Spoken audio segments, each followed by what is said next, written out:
Hey everybody, thanks for watching. I know you was expecting my dad, but he'll be here shortly.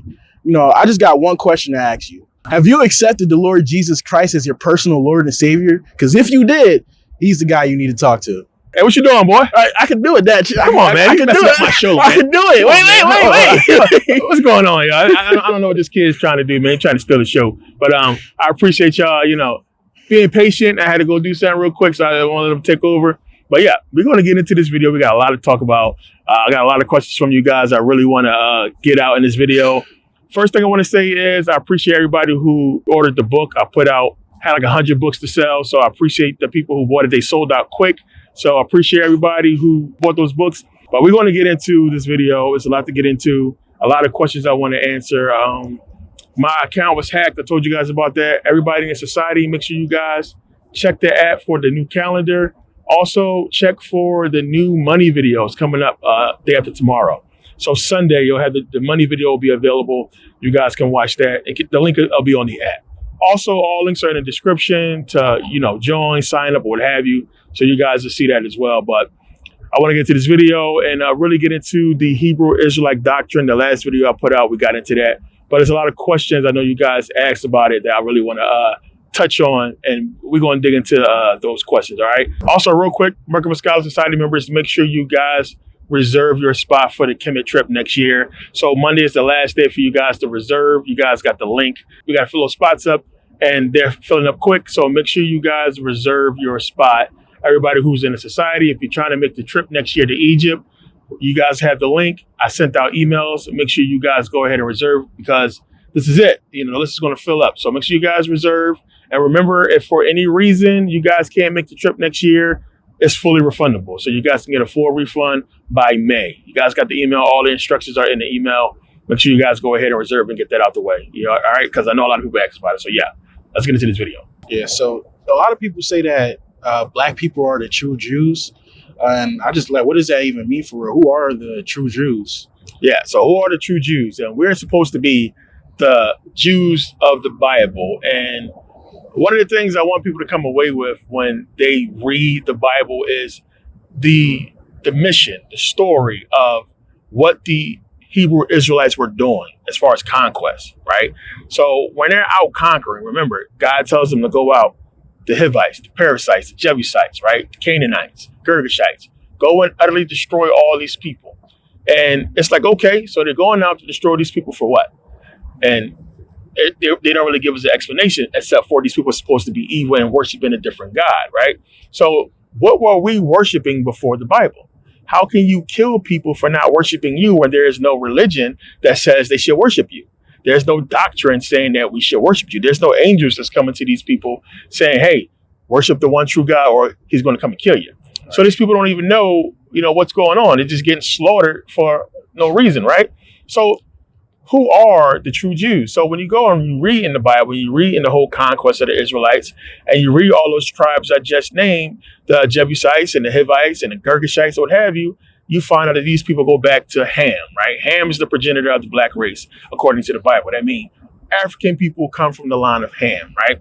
So you look at that and you notice that the people that's being conquered in the Bible, these tribes, go back to black people, right? So you got to think to yourself, well, if black people are the true Jews, how is it that the Jews are going out and killing black people in the Bible? Right? It don't make sense. So you saying that it was black on black crime before, black on black crime, and it don't make sense because then you got to ask yourself, well, how are they able to decipher who was who if everybody's black in this whole fight, right? It don't make sense. You got to go and look at real history and who was actually conquering during that time, right? Makes sense, right? Exactly. That's why you got to do your research. You got to do your research. And if you look at actual history and you see that, one, the Greeks are out there conquering around this time. The Greeks are the ones who are out there conquering the people in this land that we call Northern Africa, right? And in Europe as well. And in reality, those lands belong to black people and they were conquered. And that's what the Bible is alluding to, that God ordained these people or gave these people permission or the power to go out and take our shit, to take our land, kill our people, take our wealth or what have you, enslave us. And it's all justified because it's in the Bible. So it don't really fit. So when they say, who are the true Jews? Are we the true Jews? What does that mean? It means that you got to look at history and see what history is showing us as who these people actually are. Exactly. And you won't be able to find the biblical Jews in actual history. But what you will find is African people being slaughtered, being raped, being put into slavery, put into bondage or what have you. And they would be indoctrinated into what we know today as Judaism. And they were sent out to go and spread that. So it's exactly what history is showing us. When we get the inception of the Septuagint, it's given to us by Greeks, right? When we get the inception of the Bible, it's given to us by Greeks. It's written in Greek, right? Even though Rome, the one who kind of introduced it. But you start to follow that history and you see that this is a cover-up of what actually happened to Black people during that time. And us being the true Jews, there's a lot more to it than just saying, you know, as Black people. You got to look at the history and figure out what that means. And we're going to get into it. So what about all the artifacts in history that people say proves that we are the true Jews?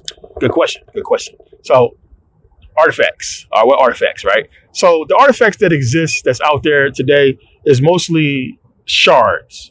So you have shards of pottery that don't prove nothing. You have some writings that's like, they call it a Paleo-Hebrew that's never been proven. But you got the big stuff, right? The Mary and Ptah stela, which you guys see me in Egypt with that stela. You have the Tel Dan and everything that supposedly proves these biblical stories and the fact that the Hebrew Israelites existed during a certain time, right? So you guys know, I always tell you guys, right? We can't prove the existence of the Hebrew Israelites or the biblical Hebrew Israelites, I should say, before the 4th century BC. Really the 2nd century BC, but we know the 4th century BCE and on, there's really no proof. And it's speculative during that time, right? So the artifacts they have, it's like none of it has been 100% proven to belong to any biblical Jews. So this is the argument that we're going to have, right? Because people are going to say they're talking about Jews, right? But we're talking about the biblical Jews. Okay. Yeah, of course, Black Jews existed because we know we can prove they existed. Exactly. But are these Black Jews the people that the Bible is speaking about? No, completely different. There's the biblical Jews that's in your Bible who did all the stuff, carrying the Ark of the Covenant and everything like that. And then there's the real Jews who existed and walked around, the Black people who was out spreading that doctrine that they was indoctrinated to spread. This is where people are getting confused. So when they're talking about history, people start using words like historically accurate, right? Or they start using words like this stuff has been proven and it's backed up by history because it's historically accurate, and it's not. Historically accurate doesn't mean proven. It just means it's historically proven to the time period, right? So you can do a period movie and it could be about the Wild West.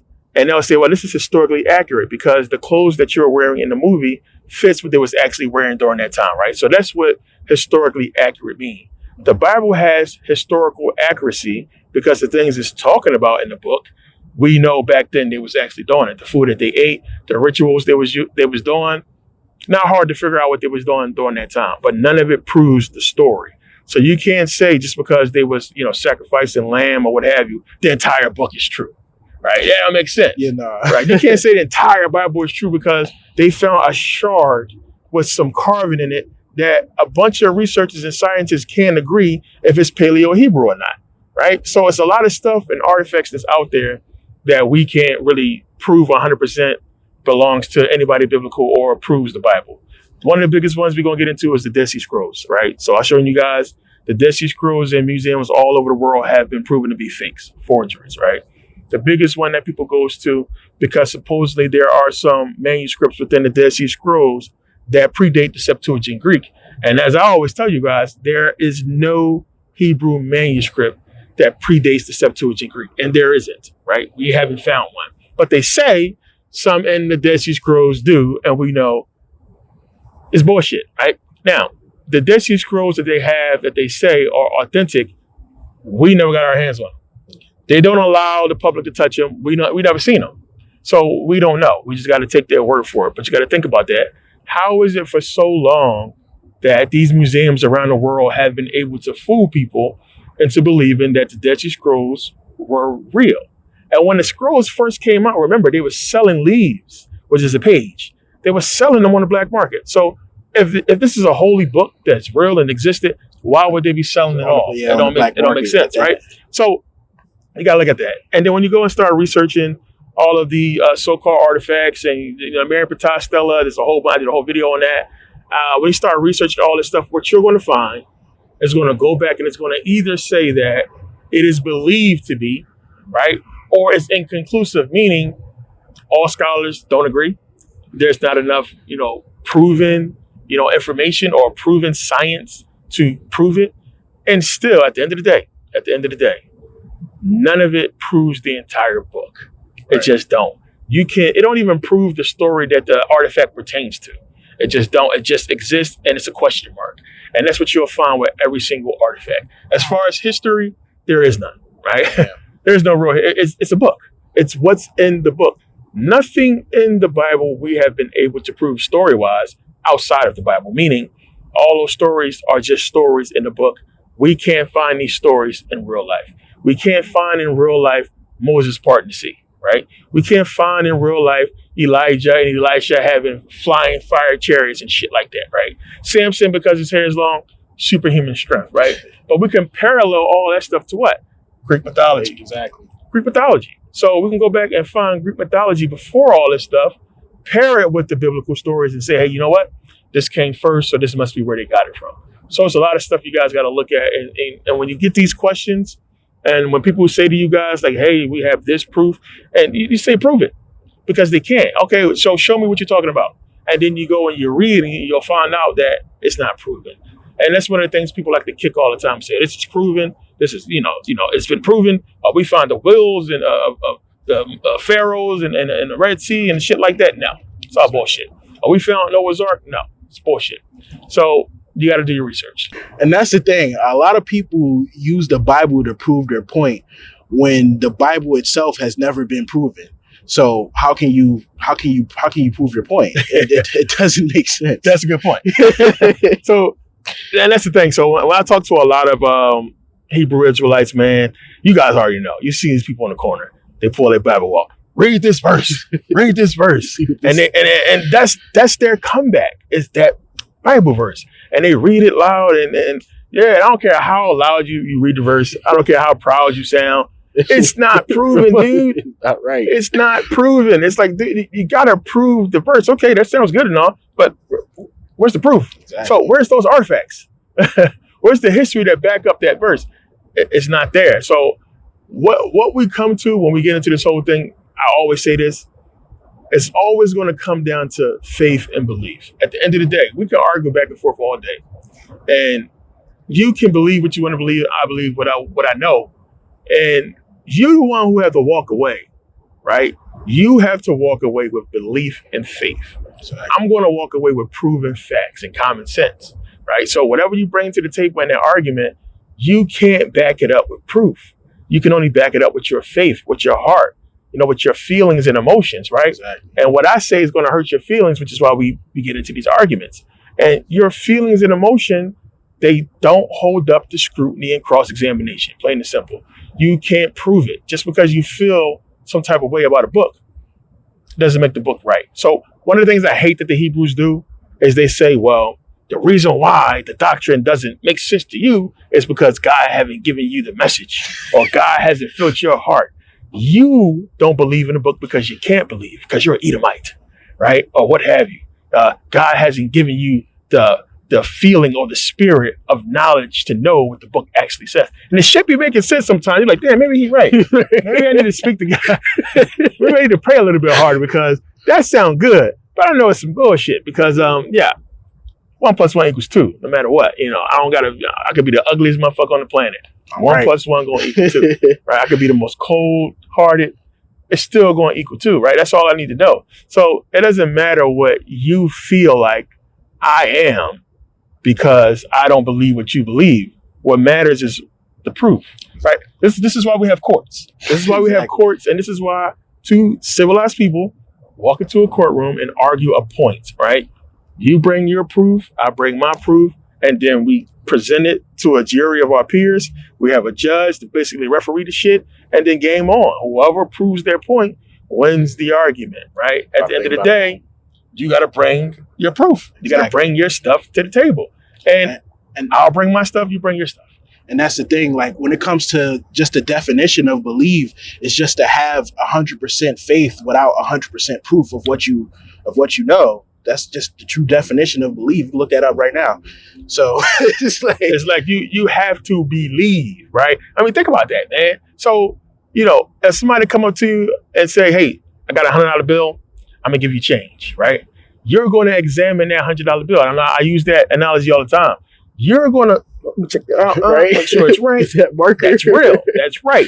It's a real legit bill. You're not going to take his word for it. You're not going to have faith in this person because he says, I have the bill, because he showed you the bill. You're going to check it. If you're smart, you're going to check the bill and make sure it's legit before you pill out, change, right? And this is all we're doing. So when people get on us or on you guys and be like, oh, we're just evil people, or we just want to sin, that's why we don't believe in the book, in the doctrine, or we're cursed, or what have you. You're just a person who is checking your bills before you exchange it for money, right? You're just checking your shit. This is something that is so serious. And we're actually talking about your soul and the afterlife and eternity or what have you. How the fuck are you not going to do research on that, right? How are you not going to look into it? Somebody say, hey, you're going to burn forever. If you don't say, you know what, let me go check this out, because he might be right. And you're going to go and do your research, because we're talking about something serious here. And that's all we're doing. We're checking our research. We're reading the book, and we're figuring out, what's true or not. And you're going to come to a conclusion. And this is what we found in that whole journey in our research. Plain and simple. So then, Dad, what about the Ethiopian Bible? A lot of Black people say that was the first original Bible that we wrote. Yeah. The Ethiopian Bible, a lot of people get confused. And a lot of Hebrews don't use it really, because it's going to kind of like mess up their situation. But the Ethiopian Bible, so when most people are researching the Hebrew Israelite doctrine, Black people, and they're trying to really go back and find the history, what have you, you're going to come across the Ethiopian Bible. It's hard not to. And then you see this book, and it's old, and it's like, man, this is a Bible in Africa. So we had to have had the Bible before everybody else, because this is the oldest Bible in existence, right? No, it's not. So the Ethiopian Bible is the oldest illustrated Bible. It's not older than the Septuagint Greek, right? It's not older than the Vetus Latino or Latin Vulgate, or what everything St. Jerome put out. It's not older than the Septuagint. And the Ethiopian Bible was written by Abba-Garima, who was a Byzantine royal. You guys know I talk about this a lot. And Abba-Garima basically, he copied, well, you understand through the research, the Abba-Garima Bible, which is in an Abba-Garima monastery in Ethiopia. That book that they have, he copied from a Greek manuscript. So it's not even all him. It was copied from a Greek manuscript, which predates the Ethiopian Bible. So it is not the oldest book. It is the oldest illustrated book. When you look at the book, it is illustrated beautifully, got color pictures and everything like that in there. It looks good. It's dope. But look at the photos in there. A lot of the guys are white. And, he was a Byzantine royal himself, Abba-Garima. Monastery is named after him. It's just a lot of misinformation on the internet about that book being the oldest. And it doesn't really pertain to the Hebrew Israelite doctrine.